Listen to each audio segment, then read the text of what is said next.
ഇന്ന് നമ്മുടെ Thekkady ട്രിപ്പിൻ്റെ last day ആണ് കേട്ടോ. പിള്ളേരെല്ലാം അങ്ങോട്ടും ഇങ്ങോട്ടും ഓടിക്കളിക്കുകയാണ്. എൻ്റെ അപ്പോഴുള്ള ഡ്യൂട്ടി എന്ന് പറഞ്ഞാൽ ഈ വലിച്ചു വാരിട്ടേക്കുന്ന സാധനങ്ങളൊക്കെ പാക്ക് ചെയ്ത് വെക്കുക എന്നുള്ളതായിരുന്നു.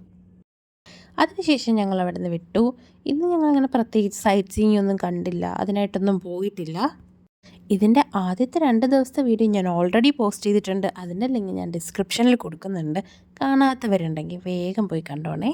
പിന്നെ ആ സബ്സ്ക്രിപ്ഷൻ ബട്ടണും കൂടെ ഒന്ന് ഞെക്കിയേക്കണം, ഇതുപോലുള്ള രസകരമായ വീഡിയോസ് കാണാം. ഇന്ന് ഞങ്ങൾ വേറെ എവിടെയും പോയില്ല. ഞങ്ങൾ പോകുന്ന വഴിക്ക് ഒരു തേയിലത്തോട്ടം കണ്ടിട്ട് അവിടെ ഇറങ്ങിയിട്ടുണ്ടായി. അവിടെ ഇറങ്ങി AVTയുടെ ആണ് കേട്ടോ ഈ തേയിലത്തോട്ടം. അവിടെ ഇറങ്ങിയിട്ട് കുറച്ച് ഫോട്ടോസ് വീഡിയോസൊക്കെ എടുത്തിട്ട് അങ്ങ് പോകാമെന്ന് കരുതി. കാരണം വേറെ സൈറ്റ് സീയിങ് ഒന്നും ഇല്ലല്ലോ, അപ്പോൾ പിന്നെ ഇതെങ്കിലും നടക്കട്ടെ എന്നങ്ങ് കരുതി. അങ്ങനെ ഞങ്ങൾ അവിടെ ഇറങ്ങി ഫോട്ടോസും കുറച്ച് വീഡിയോസും ഒക്കെ എടുത്തു. നല്ല ഭംഗിയുണ്ടായിരുന്നു. നല്ല വൈഡായിട്ട് കിടക്കുക ആ തേയിലത്തോട്ടം.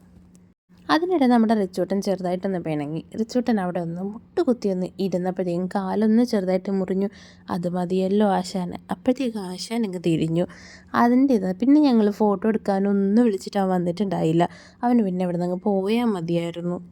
ഞങ്ങളവിടെ നിന്ന് ഇറങ്ങുമ്പോഴേ ഞങ്ങൾക്കൊരു പ്ലാൻ ഉണ്ടായിരുന്നു. പോകുന്ന വഴിക്ക് ഏതെങ്കിലും ഒരു ഷാപ്പിൽ കയറി ഫുഡ് കഴിക്കണം എന്ന് ഉച്ചയ്ക്കത്തെ. അങ്ങനെ ഞങ്ങൾ വെയിറ്റ് ചെയ്തിരുന്നിരുന്ന് മുണ്ടക്കയം കഴിഞ്ഞപ്പോഴത്തേക്കും ഒരു നല്ല ഷാപ്പ് കണ്ടു. അവിടെ കയറി ഞങ്ങൾ ഫുഡ് കഴിക്കാൻ ഇരിക്കുമായിരുന്നു കേട്ടോ. നല്ല വിറകടുപ്പിലുണ്ടാക്കുന്ന ഫുഡായിരുന്നു. അവിടെ ഗ്യാസ് സ്റ്റവും കാര്യങ്ങളൊന്നുമല്ല. അവിടെ ചെന്നിട്ട് ഞങ്ങൾ സ്പെഷ്യലായിട്ട് ഓർഡർ ചെയ്തത് പോർക്ക് റോസ്റ്റും പിന്നെ മീൻ കറി, മീൻ ഫ്രൈ, അങ്ങനെയുള്ള കുറച്ച് സാധനങ്ങളായിരുന്നു. അതിനിടെ കള്ള് കൊണ്ടുവന്നപ്പോൾ പിള്ളേർക്കെല്ലാം ഞങ്ങളൊന്ന് ടേസ്റ്റ് ചെയ്യാൻ കൊടുത്തിട്ടുണ്ടായിരുന്നു. നല്ല സൂപ്പർ കള്ളായതുകൊണ്ട് തന്നെ പിള്ളേർക്കും അങ്ങ് ഇഷ്ടപ്പെട്ടു. അവരെല്ലാം ടേസ്റ്റ് ചെയ്ത് നോക്കാണ് കേട്ടോ. ശേഷം നമ്മൾ ഫുഡൊക്കെ വന്നു, ഫുഡെല്ലാം കഴിച്ചു. നല്ല ഫുഡായിരുന്നു. വിറകടുപ്പിലൊക്കെ ഉണ്ടാക്കുന്ന ഫുഡായതുകൊണ്ട് തന്നെ നമുക്ക് ആ ടൈമിൽ വിശന്നിരുന്നുകൊണ്ട് നമുക്ക് നല്ല ടേസ്റ്റ് തോന്നി. പിന്നെ പോകുന്ന വഴിക്ക് ഞങ്ങളൊരു കാഴ്ച കണ്ട് നിർത്തിയതാണ്. അവിടെ ഒരു ആനയെ കെട്ടിയിട്ടിരിക്കുന്ന കാഴ്ച. റിച്ചുകുട്ടൻ ആനയുടെ പുറത്ത് കയറിയിട്ടും ആനകളെ കണ്ടിട്ടും ഒന്നും അവന് മതിയായിട്ടില്ല. അവന് പിന്നെയും കൊമ്പുള്ള ആനയുടെ പുറത്ത് കയറണമെന്ന് പറഞ്ഞിട്ടായിരുന്നു.